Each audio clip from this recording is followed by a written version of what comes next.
বছরের পর বছর ধরে ফ্রান্স এবং বেলজিয়ামের বিভিন্ন শহরে খাদ্য বর্জ্য কমাতে বিনামূল্যে মুরগি বিতরণ করা হচ্ছে।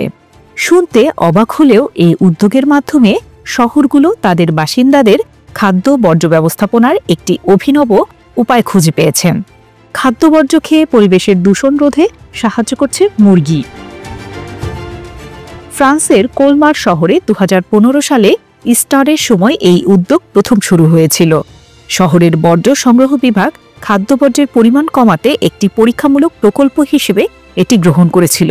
এরপর থেকে এই প্রকল্প সেখানে অব্যাহত রয়েছে। এই প্রকল্প বেশ সাফল্য পাওয়ায় এখনও তা চলছে। কোলমার অ্যাগ্লোমেরেশনের বর্তমান প্রেসিডেন্ট এরিক স্ট্রুম্যান জানিয়েছেন, এই প্রকল্পের মাধ্যমে স্থানীয় বাসিন্দারা শুধু ডিম পাননি, সেই সাথে খাদ্য বর্জ্য উল্লেখযোগ্য পরিমাণে কমেছে। তার মতে একটি মুরগি তার 4 বছরের জীবনে প্রায় 273.35 টন জৈব বর্জ্য গ্রহণ করে বা খেয়ে থাকে।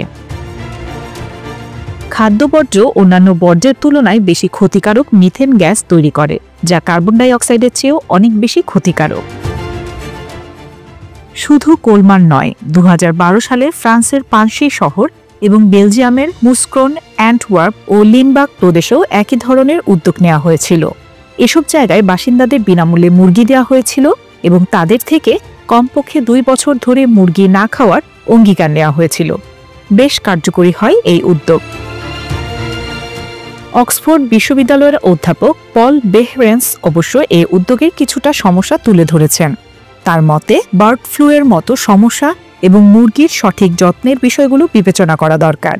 ইয়েল বিশ্ববিদ্যালয়ের মার্ক বোমফোর্ডও মনে করেন, মার্কিন যুক্তরাষ্ট্রের মতো জায়গায় এই প্রকল্প খুব একটা কার্যকর নাও হতে পারে, কারণ সেখানে ডিমের দাম বেশি হলেও মুরগি পালনের খরচ অনেকের জন্য বহন করা কঠিন হতে পারে।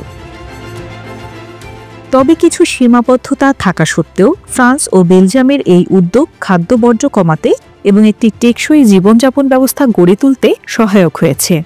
এক্ষেত্রে পরিবেশবিদরা শুধুমাত্র সঠিক ও পরিচ্ছন্ন পদ্ধতিতে মুরগি পালনের পরামর্শ দিয়েছেন।